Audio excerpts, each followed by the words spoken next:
Assalamualaikum. I'm Said Akbar and you are watching Study Page. This is the 8th part of the second lecture of Object-Oriented Programming in C++. In this lecture, we are going to study about arrays. What means by an array? So, array is the collection of same data type data having a common name, a unique index and are stored in consecutive memory locations. Array हमारे पास क्या है? So, it is the collection of same data type data. जब हम variable लेते हैं, for example मैं लिखता हूँ इंट ए, एक वेरिएबल मैं लेता हूँ इंट टाइप का, तो मेमोरी में सिर्फ एक वेरिएबल क्रिएट हो जाता है जिसका स्पेस होता है for integer, for example 2 bytes. ठीक है, अभी मुझे for example same data type के 5 वेरिएबल्स चाहिए, तो instead of int a, int b and c 5 time में डिफरेंट वेरिएबल लूँ।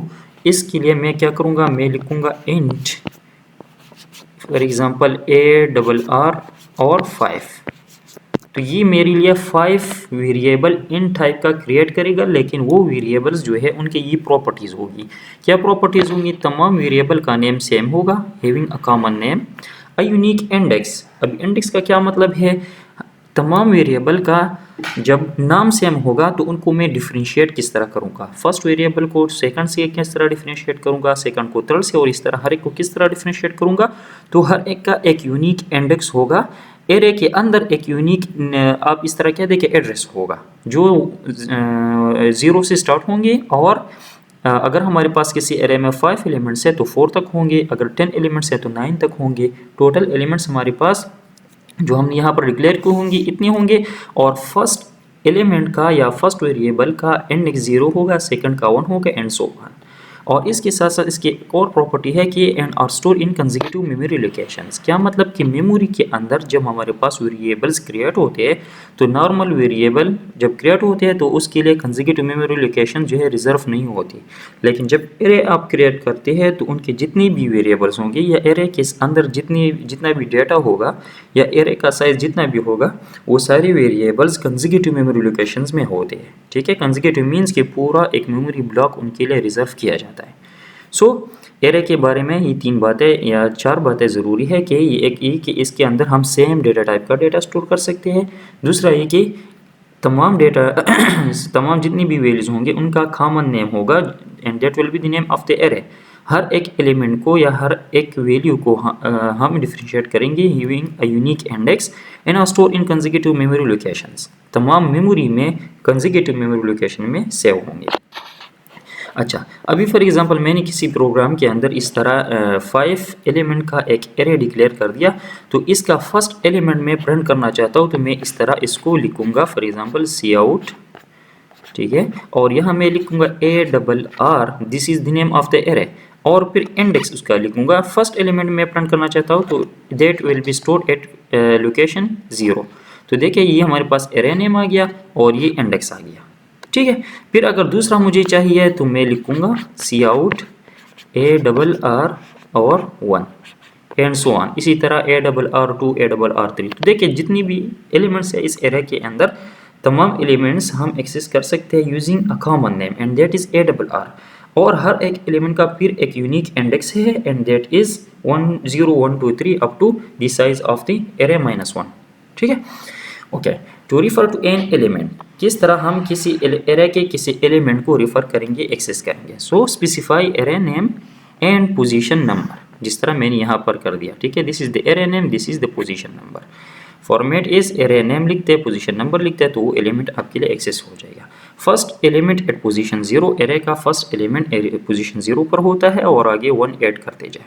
ठीक है, so an element array C, for example अगर हमारे पास कोई एरे है जिसका नाम हमने सी रखा है और उसके अंदर n एलिमेंट्स है, तो उसके जो एलिमेंट्स है वो हम इस तरह एक्सेस कर सकते हैं कि C0 लिखते हैं फर्स्ट एलिमेंट एक्सेस हो जाएगा, C1 लिखते हैं सेकंड एलिमेंट और लास्ट एलिमेंट Cn-1। ठीक है, so the nth element as position n-1। Array elements are treated like other variables, जिस तरह हमने अदर वेरिएबल्स पर जो ऑपरेशन अप्लाई करते हैं और या अप्लाई कर सकते हैं, या उस पर जो एडिशन सब्ट्रैक्शन या सी आउट सी इन वगैरह, इसी तरह एरे एलिमेंट्स भी है। हर एक एलिमेंट को हम एक वेरिएबल ट्रीट करते हैं और वेरिएबल्स होते हैं, ठीक है।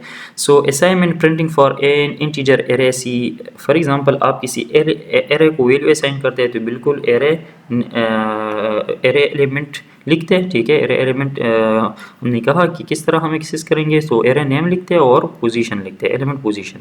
So this is array name, this is position 0 equal to 3। So array के फर्स्ट एलिमेंट में 3 सेव हो जाएगा और इसको आप सेव आउट करते हैं तो भी इसी तरह हम इसको डायरेक्ट सेव आउट कर सकते हैं। Can perform operation inside subscript, आप किसी सबस्क्रिप्ट को इस तरह भी लिख सकते हैं, 5 - 2 C3 आता है, so this is equal to C3। या इसके अंदर आप किसी फंक्शन को भी लिख सकते हैं, वो फंक्शन जो इंटीजर वैल्यू रिटर्न करता हो, या पूरा एक एक्सप्रेशन भी लिख सकते हैं। फॉर एग्जांपल आप लिखते हैं कि C और x + 2 - y multiply by z, लेकिन ये सारी इंटीजर होनी चाहिए, ठीक है। तो x की कुछ वैल्यू होगी और 2 तो इंटीजर है, y की कुछ वैल्यू होगी, z की कुछ वैल्यू होगी। इससे अगर इंटीजर वैल्यू आती है तो इंटीजर यहाँ पर इंसर्ट हो जाएगा। फॉर एग्जांपल अगर इससे आता है 10 तो C10 जो है ये हमारे पास एलिमेंट है एंड ये एक्सेस हमारे पास होगा। लेकिन ज़रूरी बात क्या है कि यहाँ पर कोई इंटीजर वैल्यू रिटर्न हो रहा हो, ठीक है। ख्वाह वो फंक्शन से रिटर्न हो रहा हो, ख्वाह किसी ऑपरेशन से कैलकुलेट होके यहाँ पर आ रहा हो, लेकिन इंटीजर वैल्यू होनी चाहिए। ओके, डिक्लेयरिंग एरे, किस तरह हम किसी एरे को डिक्लेयर करते हैं। So when declaring array specify name, एक बात है कि हम एरे को नेम देते हैं। Second, type of the array, type बताते हैं कि इस एरे का टाइप क्या है। So any data type can be use for array, array हमारे पास किसी भी डेटा टाइप का हो सकता है, ठीक है। एंड नंबर ऑफ एलिमेंट्स, ये बताना है हमने कि कितनी नंबर ऑफ एलिमेंट्स इस एरे के अंदर होंगे। तो ये 3 बातें हमने बतानी है, name of the array, data type of the array and number of elements. So the syntax will be type, right first right type, then name of the array and then inside the bracket size of the array, ठीक है। size of the array means the number of elements inside the array. For example, if I want to declare an array of 10 integers and give it the name C, so I will write int array name is C and the number of elements inside the array will be 10.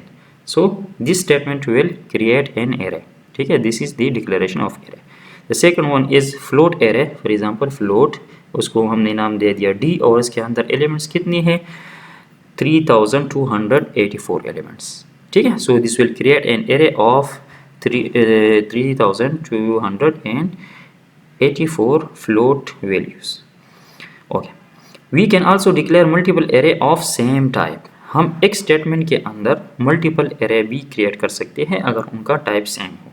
So use common separated list like regular variable, जिस तरह हम regular variable इस तरह के एक statement के अंदर create कर सकते हैं। हम लिखते हैं इंट ए बी सी, तो 3 वेरिएबल क्रिएट हो जाते हैं और इनका टाइप सेम होता है। इसी तरह अगर आप for example same data type array declare करते हैं 2-3, तो एक स्टेटमेंट के अंदर भी कर सकते हैं। फॉर एग्जांपल इंट बी और इसका साइज 50 फॉर एग्जांपल, ठीक है।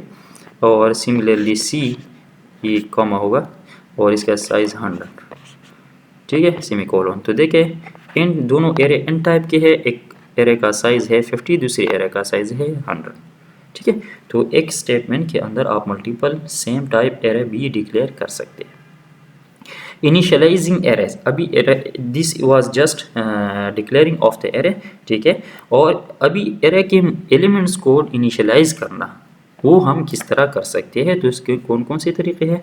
So the first method is for loop, आपने पहले किसी एरे को डिक्लेयर कर दिया, फॉर एग्जांपल उसके अंदर 10 एलिमेंट्स है, अभी हर एक एलिमेंट को अपनी वैल्यू असाइन करना है, तो you can do it using the for loop, ठीक है। तो फॉर लूप में क्या करेंगे, फॉर लूप आप चलाएंगे फ्रॉम 0 to 10 या 0 to 9, ठीक है। क्योंकि आपके पास अगर 10 एलिमेंट्स है एरे में तो first element will be at position 0, last element will be at position 9। तो लूप आप चलाए फ्रॉम 0 to 9 और हर एक एलिमेंट, हर एक इटरेशन में एक एक एलिमेंट को आप इनिशियलाइज कर दें, ठीक है। सो set each element in for loop. For example मैं लेता हूँ इंट और एरे का नाम है फॉर एग्जांपल ए और यहाँ मैं लगाता हूँ 10, तो ये मैंने एरे जस्ट डिक्लेयर कर दिया। अभी इसको वैल्यूज़ मैंने असाइन करनी है, ठीक है, from user. For example user से मैं वैल्यू लेता हूँ और इसमें एंटर करता हूँ। सो मैं क्या करूँगा, एक फॉर लूप लगाऊंगा। फॉर एग्जांपल ये हमारे पास ब्रैकेट है, ठीक है। For int I start from 0, ठीक है, आई इज लेस देन और इक्वल टू 9 और आई प्लस प्लस। तो हर एक स्टेप में आई 1 इंक्रीमेंट होगा और इनसाइड द लूप बॉडी में क्या करूँगा, मैं सी एन, ठीक है, जिस तरह नॉर्मल वेरिएबल में हम वैल्यू सेव करते हैं इस तरह मैं एरे में वैल्यू सेव करूँगा सी एन ए और यहाँ पर आई। तो फर्स्ट ट्राई पर जब हमारे पास आई की वैल्यू 0 होगी तो ए 0 में वैल्यू स्टोर होगी, यूज़र से वैल्यू लेगा, ठीक है, कीबोर्ड के थ्रू प्रोग्राम यूज़र से वैल्यू लेगा और ए 0 में ये वैल्यू सेव करेगा, फिर A1, फिर A2 अप टू A9। तो पूरी एरे हमारी जो है वो इनिशियलाइज हो जाएगी। Okay, the second method is initializer list. We can also initialize the array at the time of its declaration. जिस टाइम हम array डिक्लेयर करते हैं उसी टाइम हम इसको वैल्यू असाइन कर दें, तो हम इस तरह भी कर सकते हैं। सो इन यूजिंग इनिशियलाइजर लिस्ट का क्या मतलब है कि specify each element when array is declare. जब एरे डिक्लेयर होती है उसी टाइम हर एक एलिमेंट स्पेसिफाई कर दें। So for example we have an integer type array with 5 elements. तो यहाँ देखें उसी डिक्लेरेशन के टाइम पर हमने उसको करली ब्रेसेस के अंदर 5 वैल्यू असाइन कर दी। This will be at position 0, this will be at position 1, this will be at position 2, this will be at position 3 and this will be at position 4। सारी 5 एलिमेंट्स हो गए और आखिर में semicolon. So this is the initialiser list. और इसी तरह आपका एरे जो है डिक्लेरेशन के टाइम पर सही इनिशियलाइज हो जाएगा।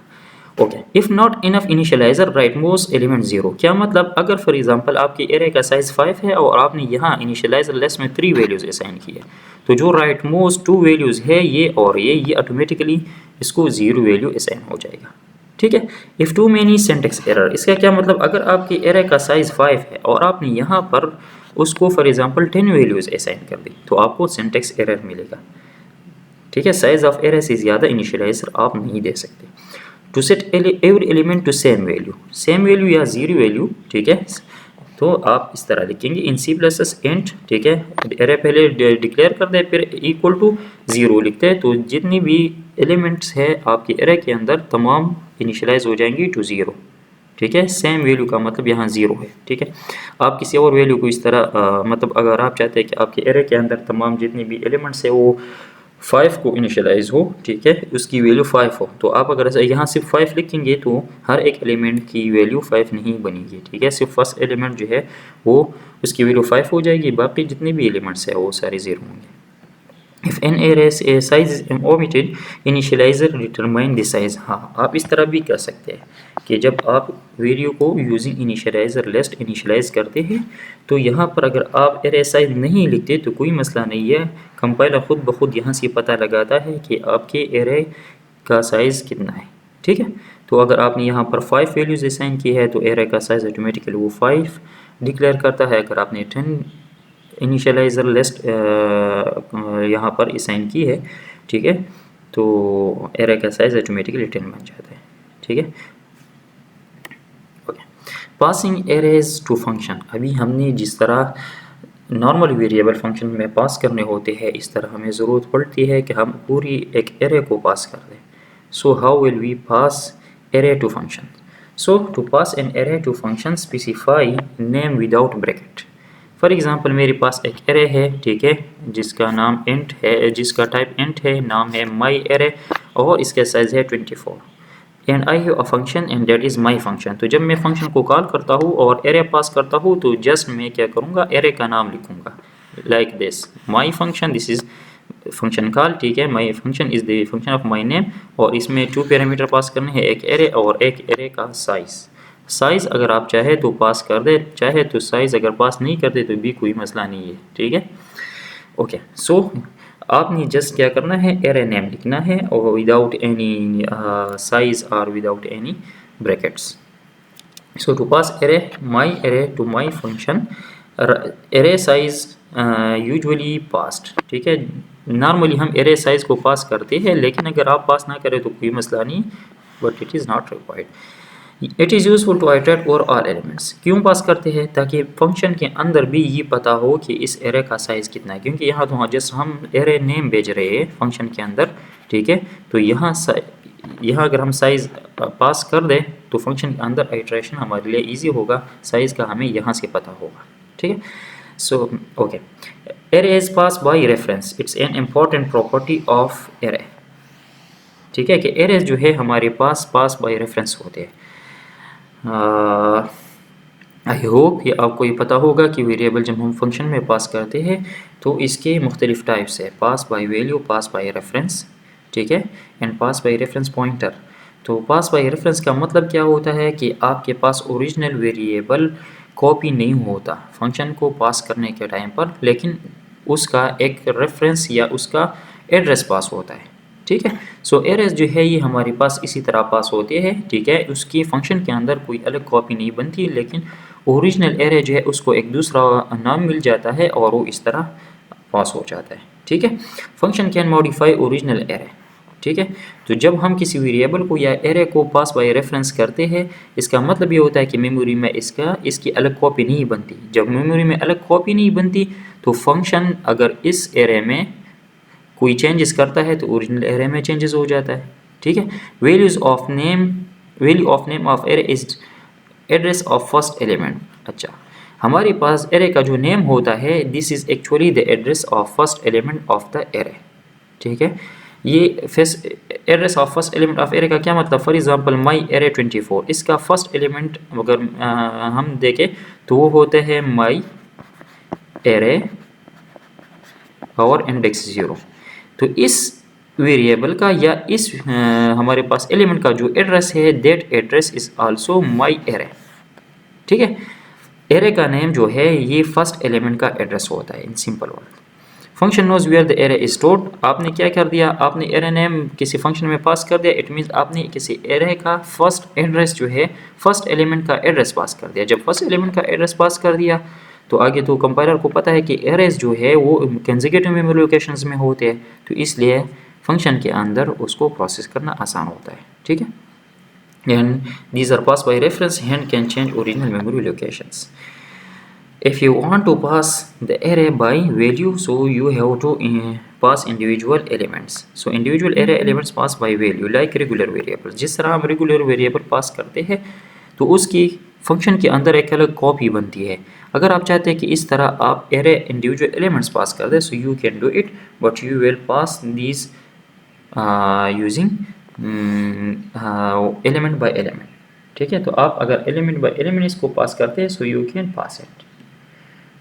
ठीक है, by value. Okay, function stacking array. अभी किस वो फंक्शन जो एरे रिसीव करता है या जिस फंक्शन में हम एरे पास करते हैं उनको आप किस तरह डिक्लेयर करेंगे, उनको आप किस तरह प्रोटोटाइप लिखेंगे, उनकी डिफिनीशन किस तरह लिखेंगे। So function prototype will be like this. ठीक है, रिटर्न टाइप लिखते हैं, फंक्शन नेम लिखते हैं, और जिस पैरामीटर के थ्रू आपने एरे पास करना है तो वो पैरामीटर आपने इस तरह लिखना है। ठीक है, for example in type array जो है मैं पास कर रहा हूँ, ठीक है, तो उस एरे को मैं नेम दे रहा हूँ बी, तो एंड बी। ठीक है, दिस इज जस्ट प्रोटोटाइप। यहाँ एरे नेम ज़रूरी नहीं है। ठीक है, जस्ट आपने ब्रैकेट्स अगर लिख दी तो बी काफ़ी है, return type sorry array type और ब्रैकेट्स। ठीक है, इससे पता चलता है कि ये आर्गुमेंट क्या, ये पैरामीटर जो है this will receive an array names और ऑप्शनल इन प्रोटोटाइप। ठीक है, यहाँ प्रोटोटाइप में जितनी भी वेरिएबल नेम या एरे नेम्स होते हैं ये ऑप्शनल होते हैं, ये फंक्शन प्रोटोटाइप की बात हो रही है। ठीक है, because the compiler ignore this both take an integer array and a single integer. ये जो हमारे पास प्रोटोटाइप्स है दोनों केसेस में एक इंटीजर एरे और एक इंटीजर वेरिएबल ले रहे हैं। No need for array size between brackets. यहाँ पर हमने ब्रैकेट्स में एरे साइज लिखने की ज़रूरत नहीं है, because this is ignore by the compiler. If declare array parameter as constant. Okay, अगर आप चाहते हैं कि ये जो मेरा एरे है ये मैं फंक्शन में पास कर रहा हूँ और हमें पता है कि बाय रेफरेंस पास हो रहा है। बाय रेफरेंस का मतलब ये होता है कि अगर इस बी एरे के अंदर अगर फंक्शन ने कुछ चेंजेस कर दी तो ओरिजिनल एरे में वो चेंजेस रिफ्लेक्ट होती है, ओरिजिनल एरे चेंज होगी। और आप चाहते हैं कि नहीं ओरिजिनल एरे जो है उसमें चेंजेस ना हो। ठीक है, या इन अदर वर्ड्स आप चाहते हैं कि फंक्शन मेरे एरे को मॉडिफाई ना कर दे। ठीक है, तो अगर आप ये चाहते हैं तो आपने यहाँ पर प्रोटोटाइप में कांस्ट की वर्ड लिखना है। ठीक है, कि दिस एरे इज़ कांस्टेंट, तो ये कांस्टेंट बन जाती है। और अगर फंक्शन के अंदर आप इस एरे को चेंज करते हैं तो आपको कंपाइलर एरर मिलेगा। ठीक है, so you can also do it. आप चाहते हैं कि मेरे एरे में चेंजेस ना हो, सो इससे पहले आप प्रोफेशनल टाइम में कॉन्स्ट कीवर्ड लिख दें। So thank you so much for watching. Next video में मैं ये जो हमने कॉन्सेप्ट पढ़े इसको इम्प्लीमेंट करता हूँ in due C++। So keep watching. Thank you so much. अल्लाह हाफिज़।